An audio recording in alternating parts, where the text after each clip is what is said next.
And welcome back to my channel criminology Gyan. आज हम पढ़ने वाले हैं shame and reintegrative theory.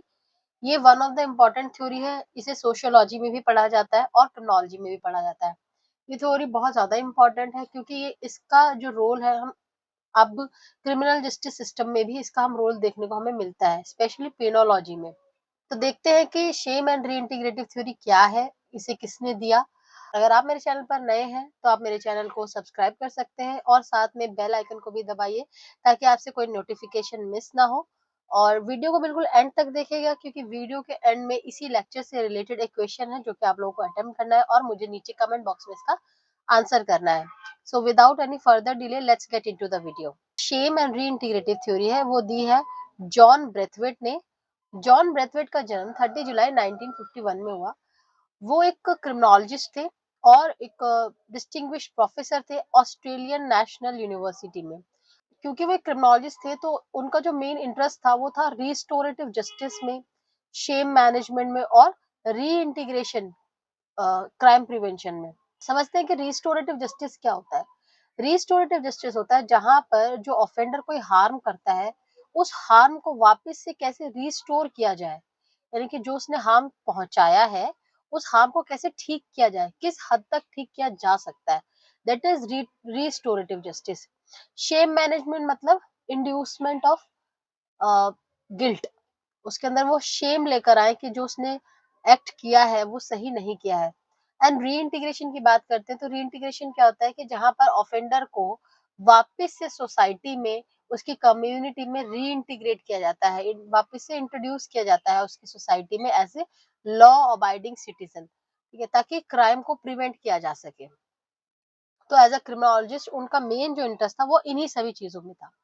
उन्होंने एक बुक लिखी that is crime shame and integration, और वो लिखी उन्होंने 1989 में। इस बुक के अंदर उन्होंने बताया कि जो करंट क्रिमिनल जस्टिस सिस्टम है वो, उसका जो मेन फोकस है वो क्या है, वो स्टिग्मेटाइज करता है ऑफेंडर्स को, और जिसकी वजह से क्राइम का जो प्रॉब्लम है वो और ज्यादा वर्सन हो रहा है। समझते हैं कि ये स्टिग्मेटाइजेशन क्या होता है, जहां पर हम ऑफेंडर को एक लेबल लगा देते हैं कि आप मर्डरर हो या जो भी उसने क्राइम कमिट किया होगा उसको एक लेबल लग जाता है। अब जहां हमने लेबलिंग थ्योरी में भी पढ़ा था कि जहां पर हम पर्सन को लेबल कर देते हैं वहां पर जो एक ह्यूमन टेंडेंसी होती है कि जो मुझे लेबल कर दिया गया है अब मैं वही प्रूफ कर कर दिखाऊंगा, है ना। तो काइंड ऑफ दैट थिंग हम इसमें देख सकते हैं। तो यहाँ पर क्या है कि जो मेन करंट जो क्रिमिनल जस्टिस सिस्टम है वो ऑफेंडर्स को स्टिग्मेटाइज करने में मेन फोकस रखता था।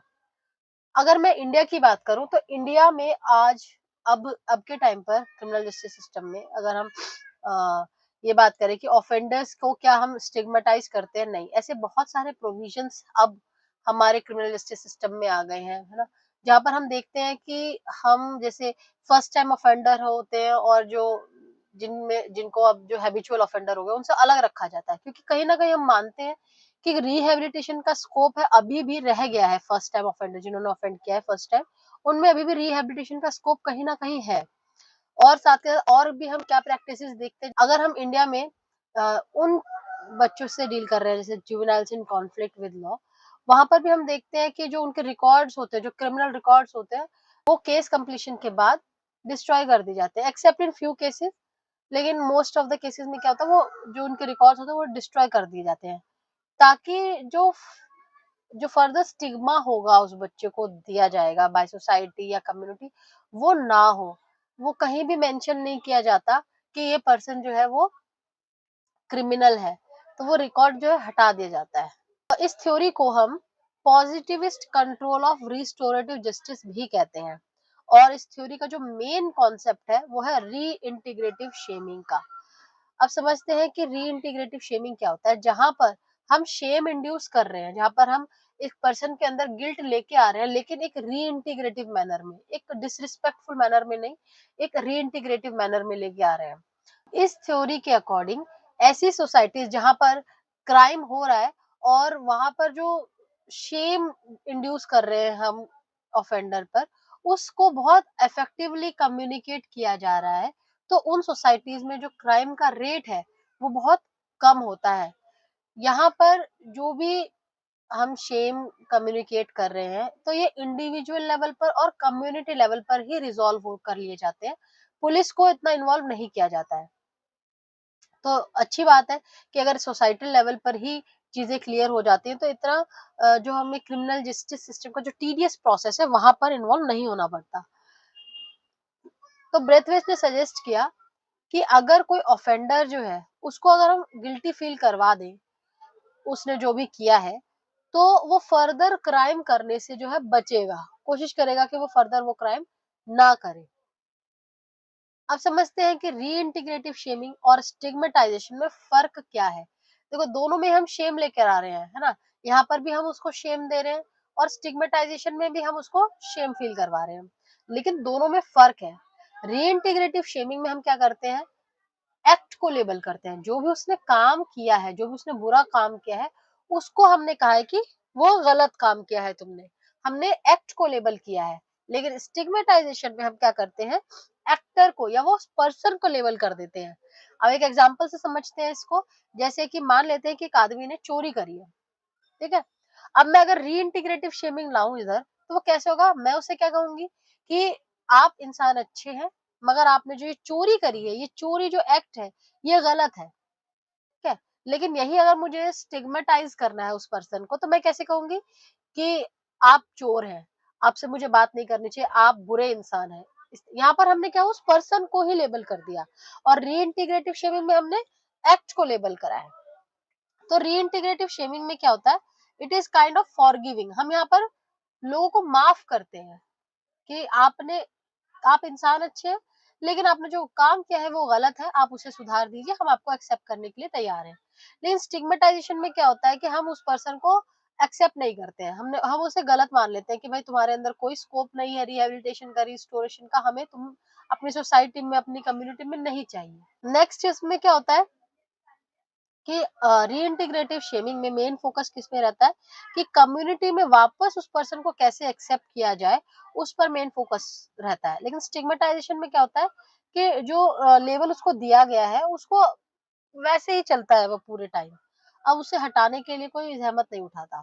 अगर वो पर्सन चोर है या वो मर्डरर है, तो वो सोसाइटी के लिए, कम्युनिटी के लिए वो मर्डरर ही रहेगा, चाहे वो कितना अच्छा काम कर ले, क्योंकि हमने उसको स्टिग्मेटाइज़ कर दिया, हमने उसको प्रॉपर परमानेंट लेबल कर दिया है। यहाँ पर स्टिग्मेटाइजेशन में हम क्या कर रहे हैं, ऑफेंडर को फॉरगिव नहीं कर रहे हैं, है ना? और जैसे जब भी हम किसी एक पर्सन को लेबल कर देते हैं, तो वो जो स्टिग्मा रहता है उसको वो परमानेंट हो जाता है ना? जैसा हमने लेबलिंग थ्योरी के अंदर पढ़ा था कि अगर हम किसी पर्सन को लेबल कर देते हैं, तो वो जो उसको स्टिग्मा मिला है वो परमानेंट हो जाता है। ऐसी सोसाइटीज जहाँ पर क्राइम को सीरियसली लिया जाता है और वहां पर ये फॉरगिविंग वाला एस्पेक्ट और रिस्पेक्टफुल एस्पेक्ट रहता है, जहाँ पर हम रीइंटीग्रेटिव शेमिंग इंट्रोड्यूस करते हैं, जहाँ पर हम ऑफेंडर को बुरा नहीं कह के उसने जो एक्ट किया है उसको बुरा समझते हैं। तो उन सोसाइटीज में देखा गया कि जो क्राइम रेट है वो काफी लो रहता है। और सोसाइटी जहाँ पर क्या है, उनका जो नजरिया है वो कैसा रहता है, डिग्रेडिंग नेचर रहता है कि ऑफेंडर को हम कैसे डिग्रेड करें, कैसे ह्यूमिलेट करें। तो उन सोसाइटीज में देखा गया जो क्राइम रेट है वो काफी हाई रहता है, जहाँ पर हम इंडिविजुअल को ये कहते हैं कि आप बुरे नहीं है, आपने जो काम किया है वो बुरा है। तो वहाँ पे वो जो इंडिविजुअल है उसको भी ऐसा लगता है कि हाँ, मैंने ये हार्म किया है इस पर्सन को, तो मैं सुधरने के मैं स्कोप कहाँ से लेकर आऊँ, मतलब कैसे मैं सुधर सकता हूँ, उस पर मेन फोकस रहता है। तो मोस्ट प्रोबेबली यही चांस रहता है कि वो पर्सन जो है रीऑफेंडिंग नहीं करेगा। लेकिन जहाँ पर आपने उसको लेबल कर दिया कि आप चोर हैं, आप मर्डरर हैं, इस तरीके से हमने लेबल कर दिया है, तो वो पर्सन क्या सोचने लग जाता है कि ये सोसाइटी, इसने मुझे ह्यूमिलेट किया है, इसने मुझे डिसरिस्पेक्ट किया है, तो अब इस सोसाइटी में ही मैं ज़्यादा क्राइम करूँगा और कैसे इसको मैं अपना बदला ले सकता हूँ। इस तरीके की चीज़ें रहती हैं, तो वहाँ पर जो क्राइम रेट रहता है, वो बहुत ज़्यादा रहता है उन सोसाइटीज़ में। अब रीइंटीग्रेटिव शेमिंग का रोल क्या है? देखो, रीइंटीग्रेटिव शेमिंग में हम मेनली क्या करते हैं, जो ऑफेंडिंग पार्टी है, यानी कि जो ऑफेंडर है और जो विक्टिम पार्टी है, उनको हम आमने-सामने लेकर आते हैं, ताकि ऑफेंडर को ये दिखाया जा सके कि आपने विक्टिम और विक्टिम की फैमिली के साथ जो आपने हार्म किया है, उनको कितना नुकसान हुआ है उस चीज़ से। एक एग्जांपल से समझते हैं कि मान लेते हैं एक चोर है, उसने एक घर में चोरी करी जहाँ पर एक गरीब फैमिली रहती थी, जिन्होंने वो मतलब आस-पास से पैसे इकट्ठा करके और अपनी बेटी की शादी करने के लिए उन्होंने कुछ पैसे जमा कर रखे थे, ठीक है? अब वही पैसे वो आदमी चोरी करके और भाग जाता है। तो यहाँ पर हम क्या बता सकते हैं, उस ऑफेंडर और विक्टिम को पास लाकर उसको बता सकते हैं कि देखो, आपकी वजह से अगर आपने उसको ये पैसे वापस नहीं लौटाए, तो एक जो ये विक्टिम की फैमिली है, उसके घर में उनकी बेटी की शादी नहीं होगी, जिसकी वजह से हो सकता है कि उनके सोसाइटी में बदनामी हो, और हो सकता है कि टेंशन की वजह से इनके पेरेंट्स सुसाइड तक भी कर सकते हैं। यानी कि तुम सिर्फ चोरी के नहीं, बल्कि एक मर्डरर मर्डरर भी कहलाए जाओगे। तुम्हारी वजह से किसी ने अपनी लाइफ खत्म कर ली है।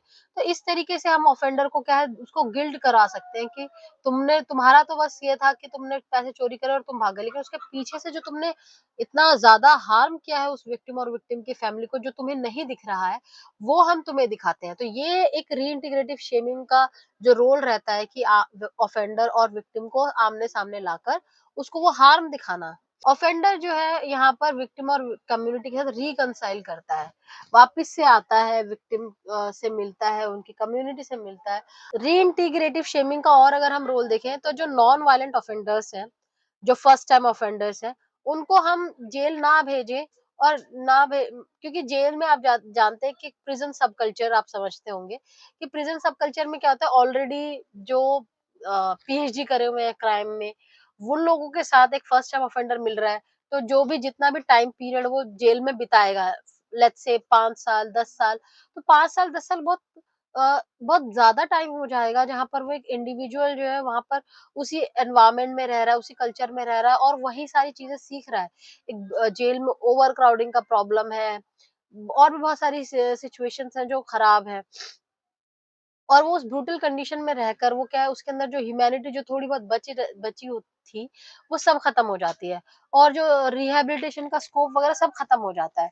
तो रीइंटीग्रेटिव शेमिंग लाने की वजह से अगर हम रीइंटीग्रेटिव शेमिंग करेंगे, जहाँ पर उसको जेल भेजने की ज़रूरत नहीं है, आप उसको विक्टिम की फैमिली से मिलाओ, उसको दिखाओ, उसके अंदर गिल्ट इंड्यूस करो, तो हो सकता है कि वो पर्सन जो है रीऑफेंडिंग ना करे।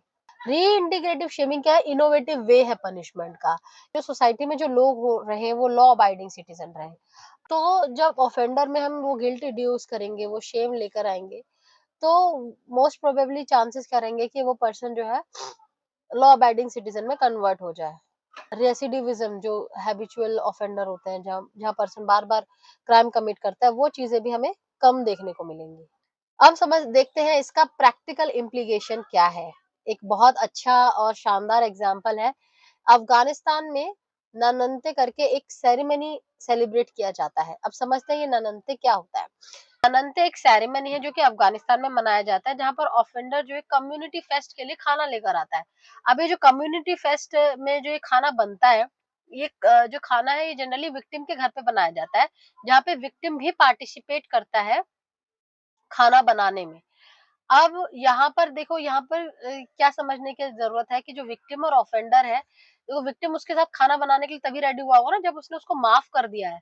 तो यहाँ पर एक्चुअली यही कन्वे किया जा रहा है मैसेज कि ऑफेंडर को ये कहा जाता है कि आप बुरे नहीं हैं, आपने जो एक्ट किया है वो गलत किया है, आपने इनजस्टिस किया है मेरे साथ, आप हम में से ही एक हैं, हम आपको वापस एक्सेप्ट करने के लिए तैयार हैं। बट जो आपने गलत किया है, आप उसको समझो कि आपने किसी के साथ गलत किया है।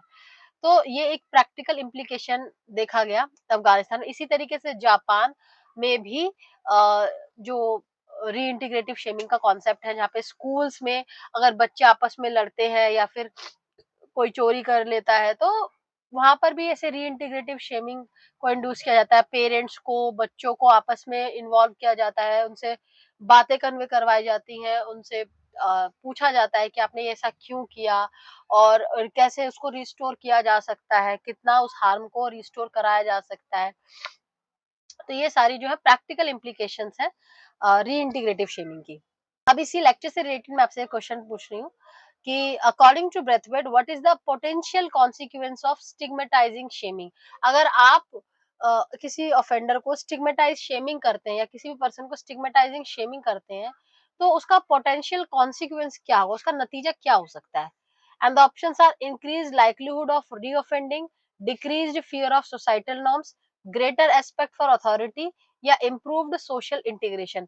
तो इसका आंसर आप मुझे कमेंट बॉक्स में बता सकते हैं और इसका जो करेक्ट आंसर है वो मैं टेलीग्राम पर शेयर कर दूँगी। और अगर आपको मेरा टेलीग्राम चैनल जॉइन करना है तो मैंने डिस्क्रिप्शन में इसका लिंक दे रखा है टेलीग्राम चैनल का। एंड आई होप आपको ये लेक्चर समझ में आया होगा। इससे रिलेटेड कोई भी क्वेश्चंस है तो आप मुझसे टेलीग्राम चैनल पर भी पूछ सकते हैं। आप मुझसे इसके यूट्यूब के कमेंट सेक्शन में भी पूछ सकते हैं एंड आई विल ट्राई कि मैं सबका जवाब दे दूँ। सो मिलते हैं नेक्स्ट वीडियो में।